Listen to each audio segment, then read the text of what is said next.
Simple living and high thinking, or Sada Jeevan Uch Vichar in Hindi. This was the message given to us by our late Prime Minister, Lal Bahadur Shastriji. But what has happened today? Our living has become complicated and thinking has become confused. Hi everyone, I am Kanika Saxena and you are watching my channel Food for Thought with Kanika Saxena. If you like the content that's shared on this channel, do subscribe to my channel Food for Thought with Kanika Saxena. So let's look at what we mean by simple living.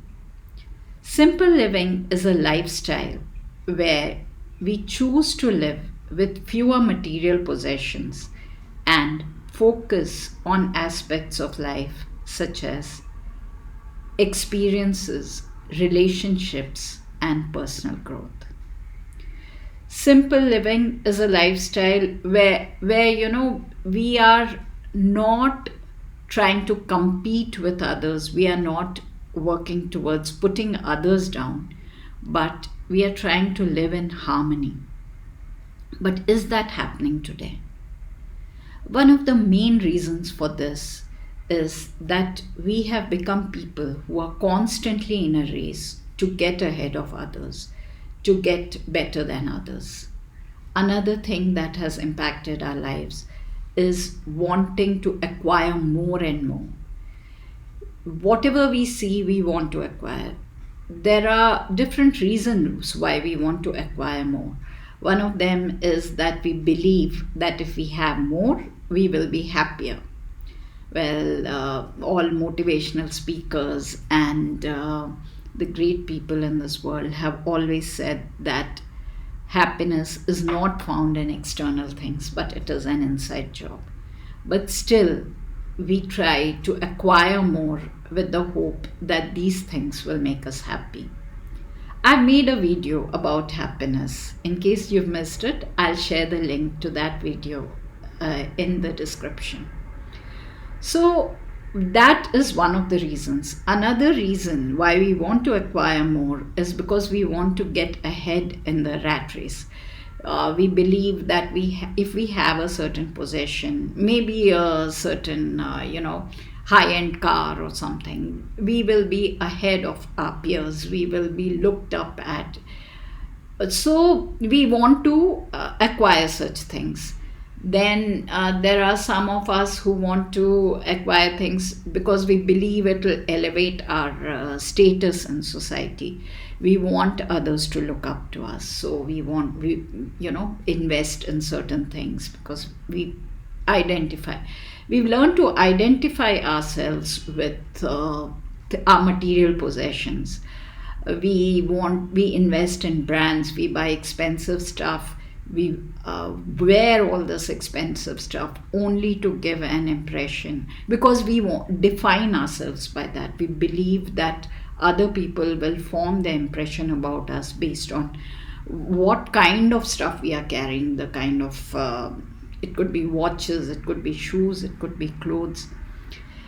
Our buying is not need-based, but it has become influenced by different things. These are some reasons. Another reason that we have all started acquiring more is because of the convenience. Today, with our smartphones, we can acquire anything, anytime we want. Everything is there at our fingertips. So all that we need to do is just press that button and order whatever we like.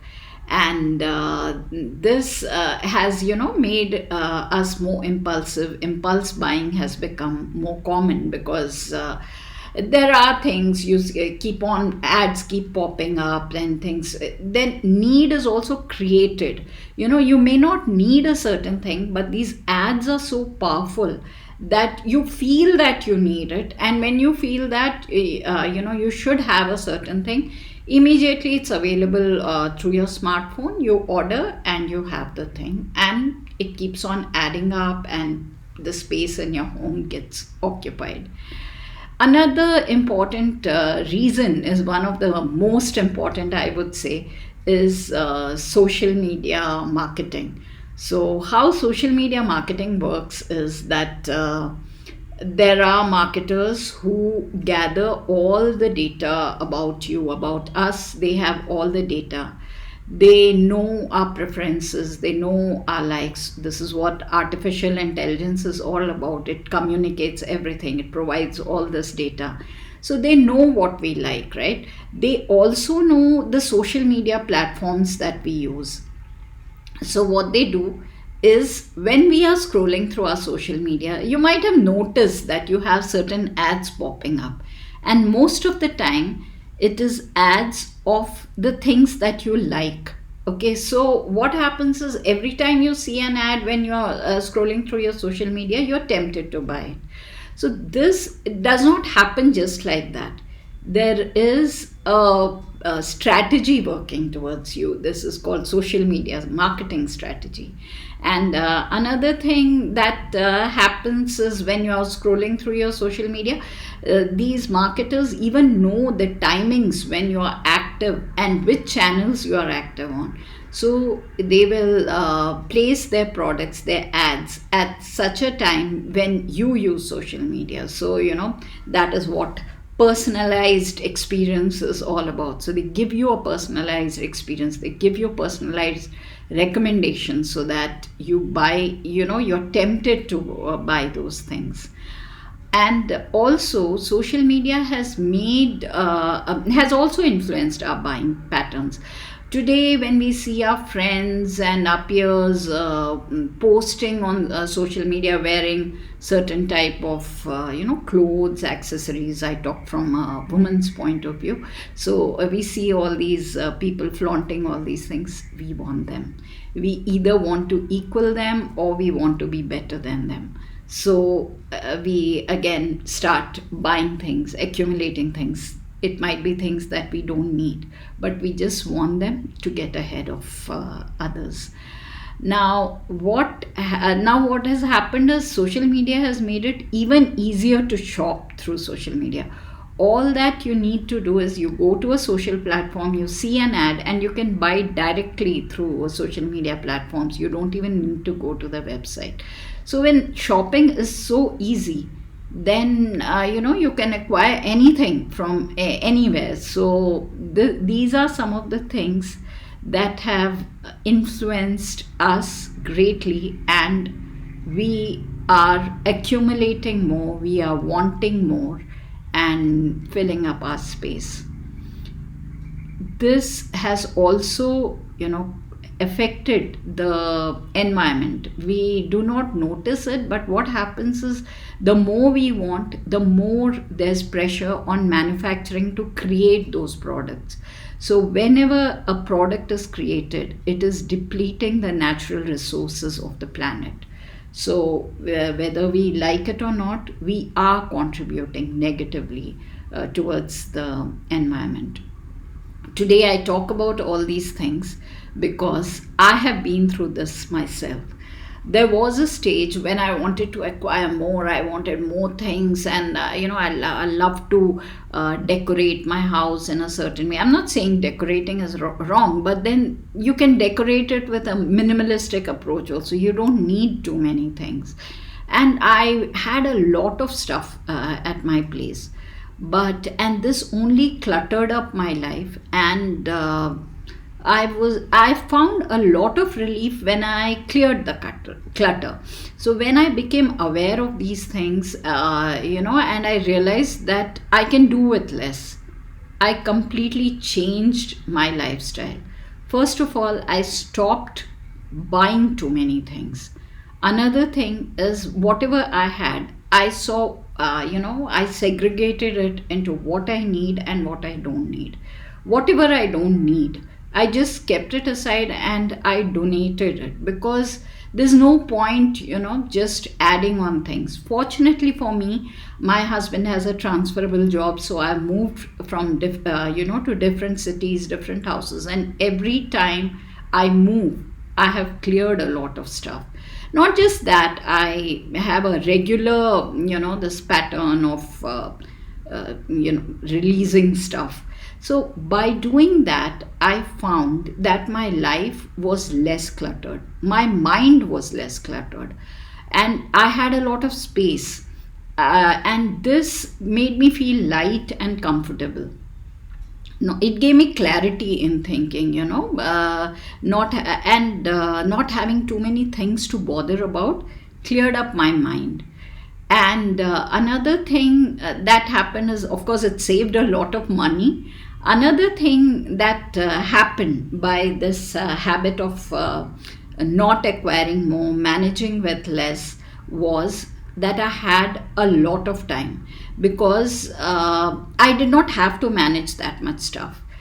And because I had the space, I could place everything that I needed in its proper place. So when I needed those things, I did not have to waste time looking for it, which was the case when I had a lot of stuff. So now everything had its particular place, and I just had to find it.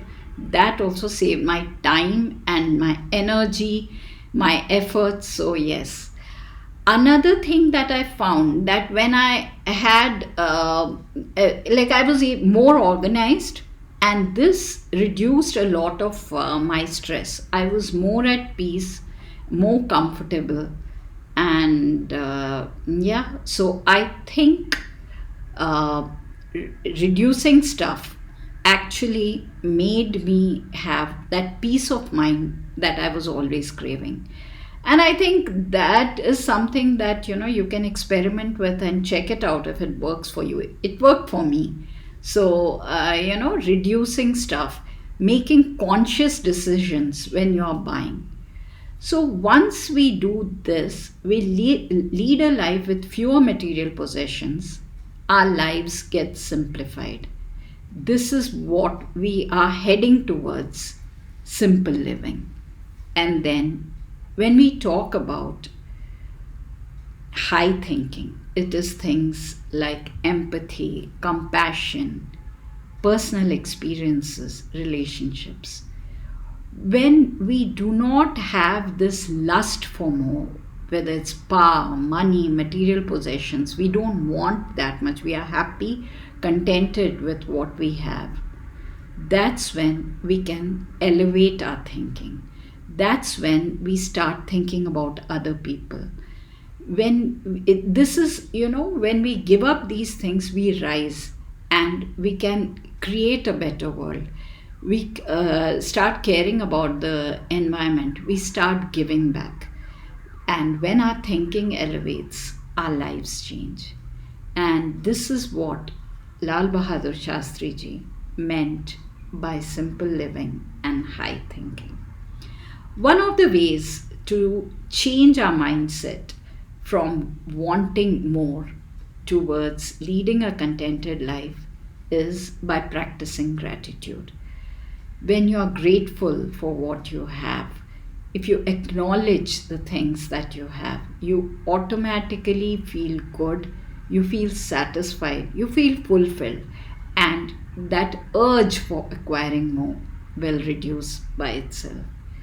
So I have made a video on practicing gratitude as well. The video talks about how exactly you can develop the habit of being grateful. That is a very powerful tool which can change your life. So the link to that video is also mentioned in the description below. So yes, today the need of the hour is simple living and high thinking. And it's not very difficult.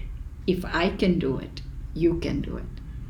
Let's together make a difference in this world, make others happy, and create a more healthy environment. Thank you for watching this video till the very end. If you like the content that's shared on this channel, do subscribe to my channel, Food for Thought with Kanika Saxena. Do comment on this video, like the video, share it with your friends, and subscribe to my channel. Follow me on Instagram, like my Facebook page. The links are all in the description below. And yes, don't forget to read my self-help books. if you like my videos, this is what my books talk about, and they will enrich you. So, thank you for watching once again. See you next time. Bye bye.